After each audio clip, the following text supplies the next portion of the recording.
Hello Year 11. As we approach that time of year where examinations are looming, what we wanted to do was to give you some top tips for exam success from each of our subjects. Here are some of your curriculum leaders for their top tips for exam success. So my top tip for science, so that's for combined science and for triple science, would be to actively revise. So it's not enough to sit with your books, with your revision guides and make pretty mind maps and pretty revision cards. Although they're great, you've got to actively revise.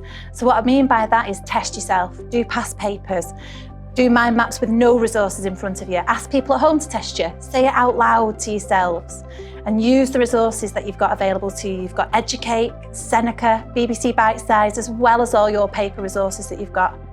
To help your revision, I've got two tips. The first tip, I will be putting on Show My Homework. All your maths teachers will be. Obviously, you're aware of Maths Watch. This is a list of topics that will be for each grade. I suggest that you look at your grade that you predicted, work out those videos, tick them off. 1 minute maths watch videos are also very helpful if you don't have much time. And little and often is the key. The second tip is exam papers. The more exam papers you do, the better your grade results will be. Get as many of these exam papers off your teacher. Once you've done the exam papers, you can give it to your class teacher, they will mark them. I know you do them in class, but the more that you do at home, the better your results will be. So for English language, the key issue on this exam is timing. So my top tip for language is to do language papers under timed conditions. You need to practice getting through all 5 of the questions in that hour and 45 minutes. For English literature, think about the themes that are in each literature text. There is only a finite number of themes available for each text. So for your revision, think about the text, whether that's Macbeth, whether that's A Christmas Carol, and plan essays, mind maps, revision notes on each of the themes. How is that theme presented? Which characters does it link to? Which quotes? Do as many themes as you can for your revision, and then the chances are you will have covered your exam question, ready for your exam. For geography, learn the case studies from the case study booklet you have all been given. You should start by making revision cards, a separate one for each case study. Just identify named examples and facts. For example, over 200,000 people died in the Haiti earthquake. Keep getting someone to test you again and again so that you know them. For history, use GCSE Pod and Seneca, as well as the written tasks that your teachers ask you to do to strengthen your subject knowledge. You can watch and listen to GCSE Pod wherever you want, so you can easily do some revision on the bus, in the car, or sat at home or wherever you are comfortable. This way, you can also break up your revision into smaller chunks and then test yourself with the check and challenge tasks at the end. Whether you are studying 3D design, art or photography, our biggest top tip would be making sure you're prepared for that 10-hour practical exam. That's the one that's the most important. After those 10 hours, you can't go back to it, it gets marked, it's put away. So it's all about preparation.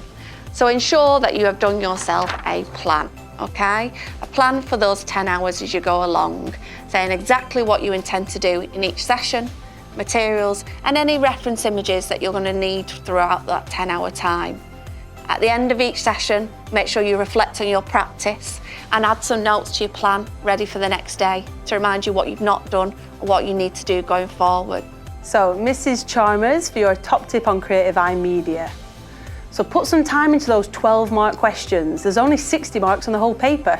Start with a definition. Tell them who the audience is and what they're producing, then move on to those 2 advantages, 2 disadvantages, and 2 improvements. Don't forget to get those vocab words in there to show them that you know what you're talking about.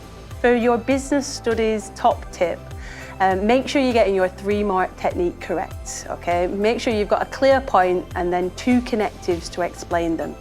Once you've got your 3-mark technique mastered, all you need to do is repeat that twice for the 6-mark questions. You need 2 of those for your 9-mark questions, 2 of those for your 12-mark questions, and then some conclusions. For French and Spanish, rag everything, red, amber, green.